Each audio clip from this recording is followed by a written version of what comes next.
let's cheer with glee as we welcome the marvellous Michael Urie.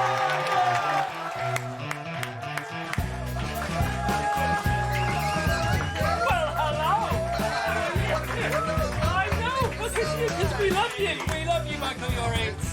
Oh my gosh. Thank you very much. Congratulations on everything. Now, we have some breaking news to do with you. Okay.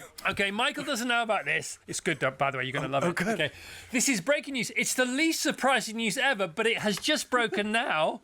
Right now. The least surprising showbiz news ever.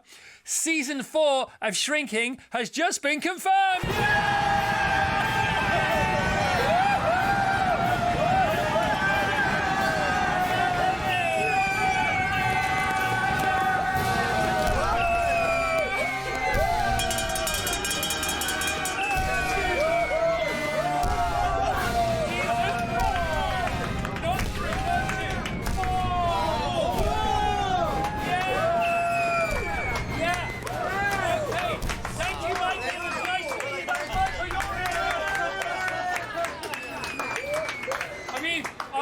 Done here, Michael, isn't it? I mean, that is it, isn't it? Broke the news. We broke the news. Yes, we celebrated. Yeah, by the way, the show is amazing. We'll talk about the show in a second or two. But it's just good to know you're going to get to do it again for another year. It's the best. Yeah, A, it's a job, but B, what a job. Yeah, it's a great job. Everyone's so nice.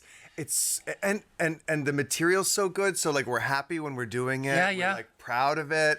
And I get to work with geniuses. I You get to work do. with these legends. And Yeah. No, it's not all about Harrison Ford, but it sort of is all It's about sort of Harrison about Ford. Harrison Ford, I know. Everybody defers to Harrison, don't they? Jason Segel, everybody in the end defers to Harrison Everyone Ford. in the world. In the defers world. Everyone in the world defers to Harrison. Ford. This I'm not.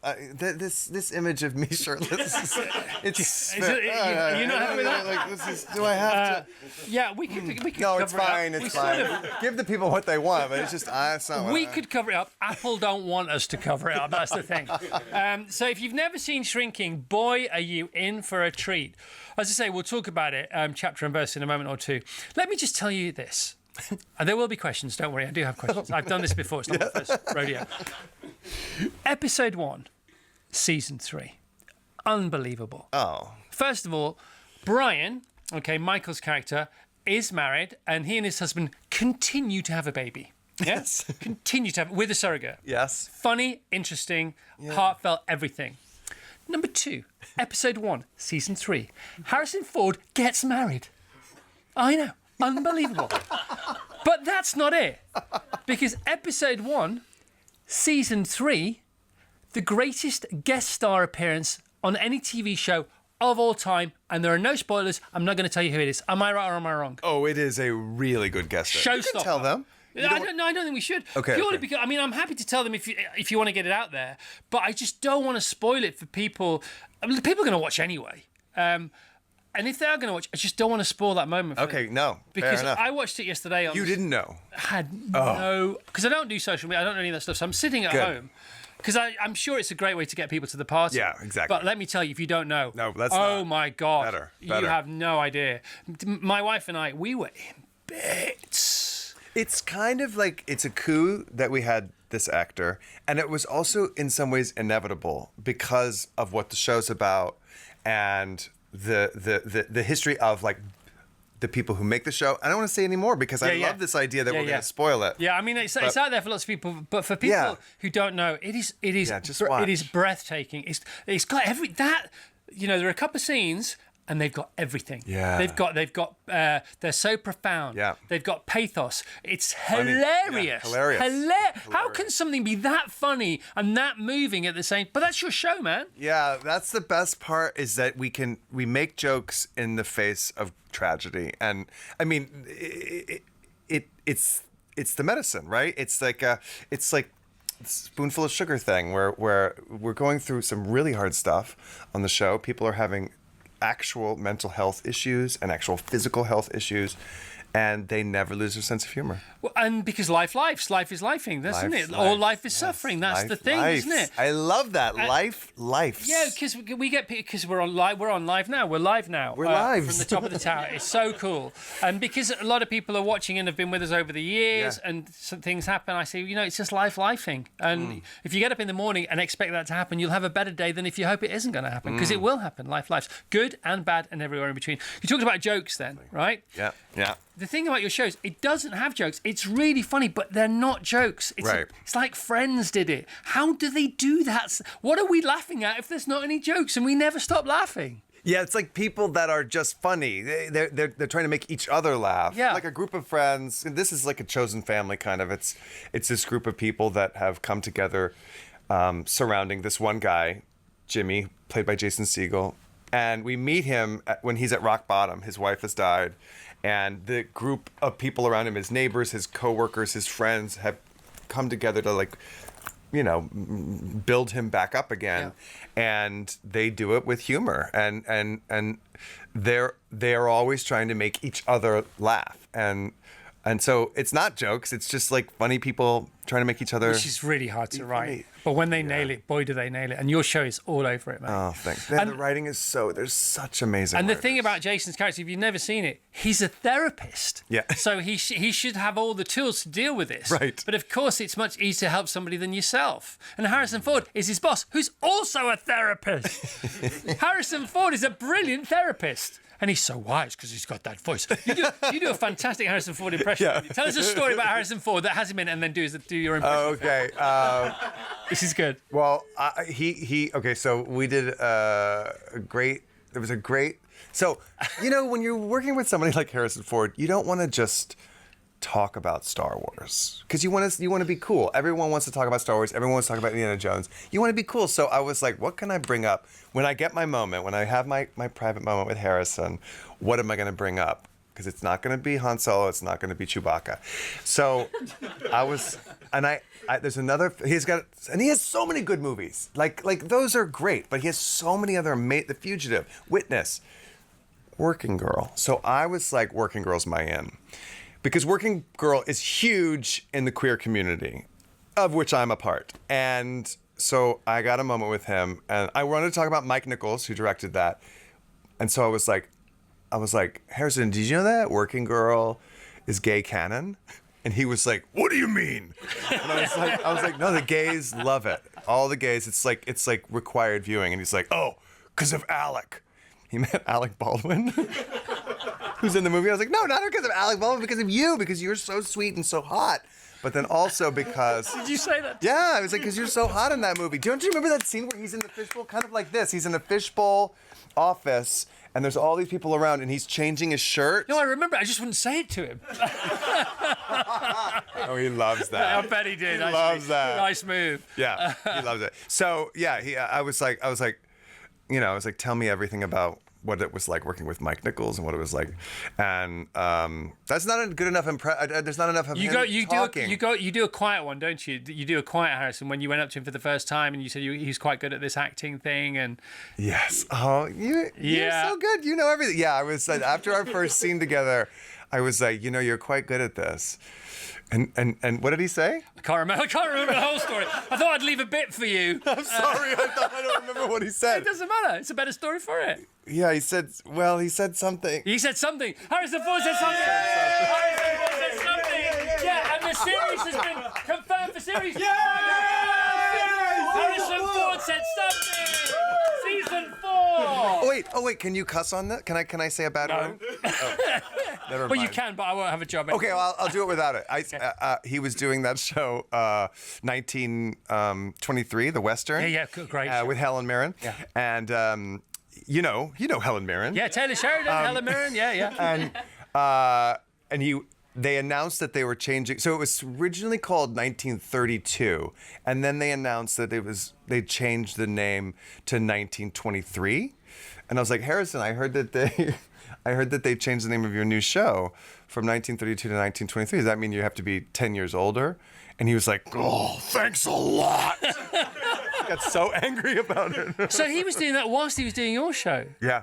because his work ethic is what it is, and he looks after himself and all that kind of He's stuff. so healthy, and he works he loves working. Yeah. He loves people. Yeah. He loves the crew. He loves a gag as well, doesn't he? And he loves to he's always trying to make people laugh. And if you go for him, he sort of respects that. It's when you're fearful of him. So you're quite happy to. You have to lean in. Yeah, you have to. And so you are, when you're not filming, you're in the catering truck with him and Harrison Ford this and Harrison Ford that. And then there's Jason Segel, and then there's the rest of the cast who are all absolutely awesome. Has Jason ever Man and Muppets with you? Has he ever done that? No, but he has great Muppet stories. Because he sort of reinvented the Muppets. Yeah, am I a man or am I a Muppet? Yeah, so come on, tell us some Muppet stories then. I don't know if I'm allowed No, to don't say... actually. No, don't. I've just remembered my Muppet experience. I've had a couple of Muppet experiences. It's best not to talk about them. No, it really is. It really is. No, moving on. It got dark. No, it's not dark. It's just like the Muppets are the Muppets. Yeah. Yeah. Let's leave the Muppets where they are. Let's get right back to shrinking, shall Well, can I tell you, Jason Segel and I had a day where we were shooting with Harrison in a car, and it was like, they put the car in the process trailer, which is basically like a low... A flatbed. Yeah, like a flatbed. And they move the car up there. And but I don't know why it's called a process trailer.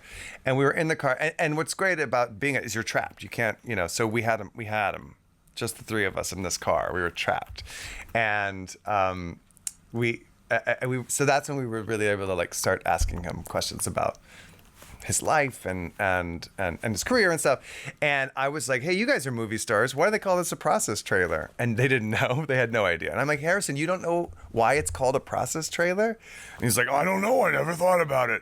And he was like, but look at this. You got to see this. And he pulls out his phone and he's like, I got to show you this process trailer we used on the last indie movie.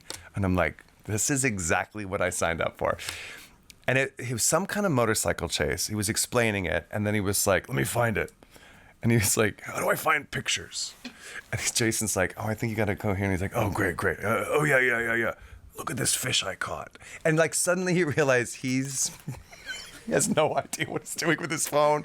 He's grandpa. He's just like, and he never found, and then we'd have to shoot. They'd come back and we'd have to like do another take. He never found the photo. Because you're of the this kids, process. you're kids to him, aren't you? Yeah, I was like, I could probably find it. Yeah, but I have to do that with my son. Yeah, please, son, please sort all this. Please sort my life out on this phone. And they just do this, and they look at it, and it's all fine again, isn't it? Yeah, but I was so enjoying him not knowing how to use it that I didn't offer.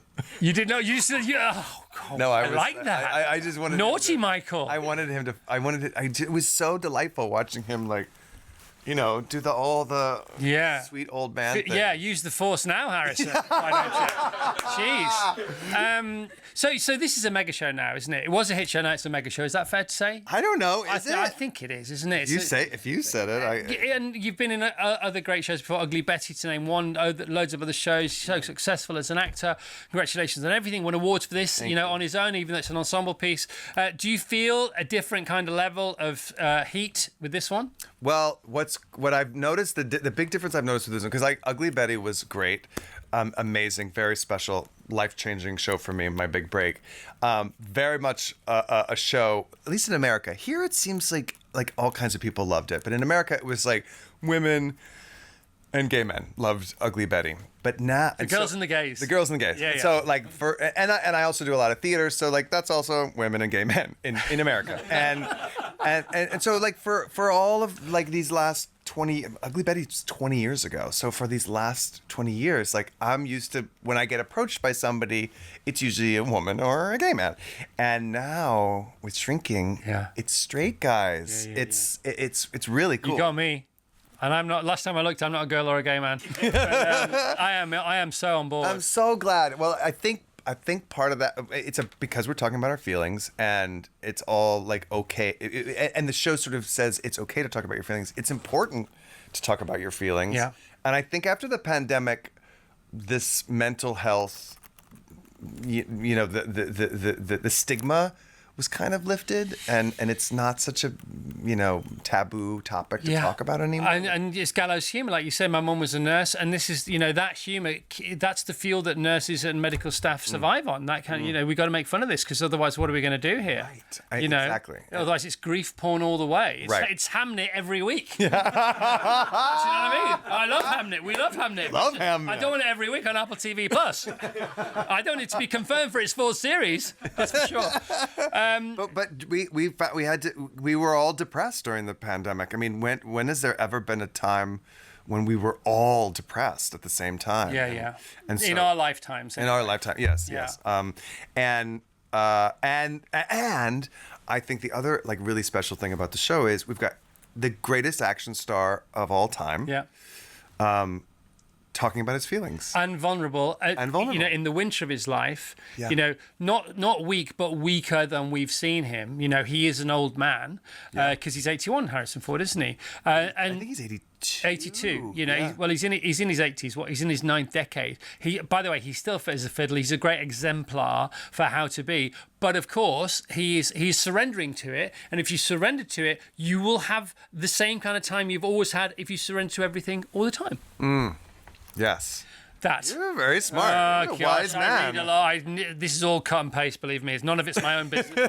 Would I be getting up at 4 o'clock if I could do this stuff for real every morning? I don't think so. Oh, maybe I would. But I noticed watching this season of the show because Harrison's amazing. He's amazing in every season, but this season he's starting to come to grips with, because he has Parkinson's on the show. The character has Parkinson's, and he's still working, and he's starting to come to grips in this that it's beginning to take its toll, and he's going to have to start adjusting the way he lives. Yeah. And I found myself watching this season or series, as you guys call it. I try and call them seasons, but people have a go. I like season better than series, but anyway. Series, we call series sounds serious. Season sounds like season. Yeah, spring, autumn, winter. Simple as that. That's how simple my brain works. It's nice. Yeah, I like you. it. I bet it's nice. really fun up it's there. It's not philosophy, but it's nice. It's fun. It can be fun. It can, It's mostly fun. Toilet paper flying. Yeah. Now and again, you have to get back in the cable car to go up to the top. But anyway, on the way down, good times. What was I saying? Who cares? I know what it was. Yeah. I found myself relating to Harrison's character this season because I love being an actor, and I often think, what will I be like as an actor when I'm in my 80s? Yeah. I hope that I can still do it, and I hope that they still want me to do it, and I hope that there's roles, and what will those roles be like, and I hope that I still have something to say. Yeah. And he absolutely does. Yeah, that's from an actor's point of view. From a viewer's point of view, I'm like, I just want to look after myself so I can still go to work like he does. That kind of thing. Exactly. And it's not about bulking up. It's about looking after yourself. Staying fit, staying healthy, being light so you can be enlightened. Yeah. And the lighter you are, the more you can feel the energy you have to sort of live your life as opposed to just uphold your being and drag yourself from one bad situation to the next. Yeah. Will and Grace. Let's talk about Will and Grace. Okay. Because I know you don't have a history with Will and Grace, but boy, did they plough a trail for everybody else. Absolutely. Do you have fond memories of Will and Grace? Yeah, they walked so the rest of us could run. Tell us about that. I loved that show. It was so inspiring to know when it was on that, the queer community was mainstream and beloved, and then. Joe Biden, our former president, when he was vice president, he cited Will and Grace. He was asked about marriage equality, and he cited Will and Grace as one of the most important things to sway the public opinion about the issue. And he said that show did more for the LGBTQ community than anything else.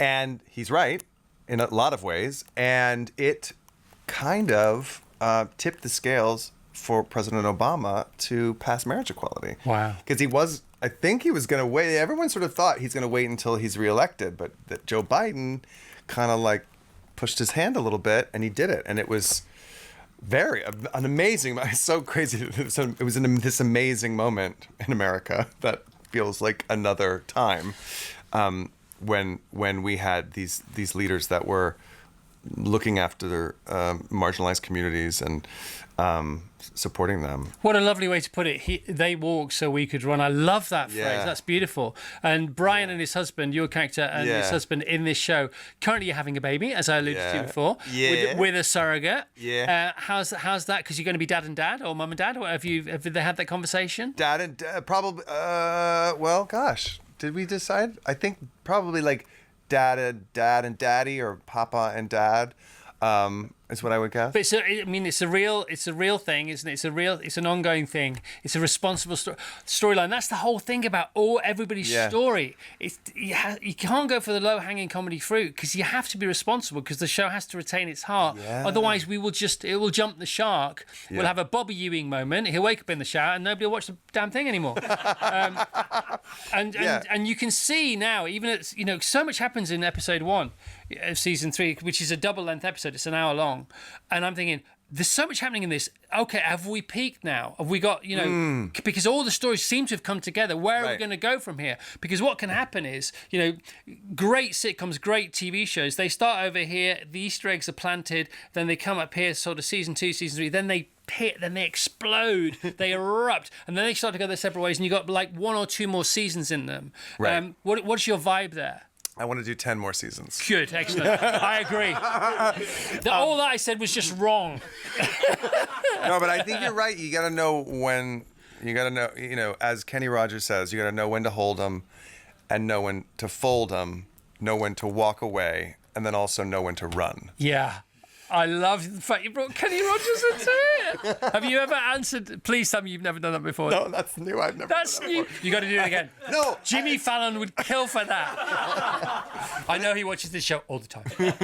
He steals everything from you. I don't think he does. But what a gang! I mean, you got a gang on your hands now as well, because you're all mates now, aren't you? We are, yes, and the show, because at the beginning of the show, a lot of the characters didn't really know each other. Yeah. So we've watched the characters across. Okay, by the way, can I ask you a question? Are you going to play this when Chris Hemsworth is here? Sorry, I thought that was Chris Hemsworth. We were just piloting it for tomorrow. Yeah, he wishes. This tuft of hair around my nipples. Is that just like, okay? Sorry, I do apologize. I'm sorry. Does the camera add? That was 10 the pilot hairs? episode. There's been a lot of work since then. All right, all of it natural, au naturel. Oh my God. No, so as you become friends offset, your characters have become friends as well. Yes. So we didn't really know each other when the show started as actors, and a lot of the characters didn't really know each other, and we've become this like sort of wonderful chosen family. We'll be better in a minute. I don't know how often this is coming. By the way, great clubber as well. Great wardrobe. Isn't Clubber? It? Yeah, clubber. We call wardrobe clubber, costume clubber. Yeah, man. That's good. Clever. Clubbers. Isn't it great? Clubbers. Yeah, it's great. Alison Fanger is our amazing costume designer. So we have great. Have we put it on pause? We could just pause it for the last minute. We can't pause it. Can't pause it. Yeah. It's impossible. Hey, Jimmy Fallon, you can't. Yeah, you're still pausing things. What is wrong with you? Why do I keep saying Fallon? I don't know. It's Fallon. It looks like Fallon. It does look like Fallon. Michael, it's great to see you, man. Oh my gosh, Great to see you. This is so fun. It is fun, isn't it? We do this for several hours, huh? Yeah, every day. And then I go home, and my wife says, "Can I have the guy who was just on the radio on the TV, as opposed to the grump that just walked through the door, across the threshold?" But that's how it is, you know. Oh, you're giving to baby. This is my purpose. I'm in service. Yeah, baby. And it's all filmed in LA, is it? The show? We film it in LA. We actually film in a lot of it's on stages. They build sets, but then we film it. No way. The first time I was ever on a set. Yeah. That was like an apartment. My very first job ever was I was picking. I arrived at an apartment, and that's all I knew. I arrive at an apartment. I have a scene at a doorway, and I get to the stage, and they're like, report to these stages, and I get to the stage. It's this movie called Uptown Girls with Brittany Murphy and Dakota Fanning, and I was a dog walker, and she had a pet pig, and I was coming to pick up this pet pig. My part got cut. Wah, wah. But why? It's brilliant. Right? Yeah. I don't know. They cut me. It was very sad. The pig's fault. It was the pig's fault. I was probably not good, honestly, but it was my very first job. Anyway, we get there. I get to the stage. It's turned into a therapy session. It always does at this desk. Something about this desk. I know. Please continue. You show pictures of me without my shirt on. I'm gonna go emotional. The stage. Like, I get to the sound stage, my first time ever on a sound stage. I walk in and they're like, here's the set. And I lead, and there's this apartment built on a stage. And like, I know that sounds sort of silly and naive. No, it doesn't. I love it. My whole world changed because I realized everything I've been watching is I know. It sounds stupid saying it. It's film fake. It's showbiz fake. And it's so real. I mean, I walk around this shrinking set and I just like test people. I pull open drawers and there's stuff in there. Like any drawer you open on the shrinking set, there's stuff that should be in there, even though it's never going to be seen. That's right. So crazy. It'll never be seen. The fridge is stocked. Have you heard about the fake brand people? No. So we have a lady who listens to the show, watches the show now, thank God. And it's her job. She's got her company comes up with fake brands to be seen on TV sets. Isn't that great? Wow. That's there's the pyramids and there's what we do. And we think we're winning. Michael, we're out of time. It's great to see you, man. Let's hear it from Michael Urie. Come on. And if you haven't heard the breaking news this morning, season 5, 6, 7, 8, 9, and 10 of Shrinking all confirmed by Apple TV Plus. Fantastic. Goodbye, Michael Urie. Yay!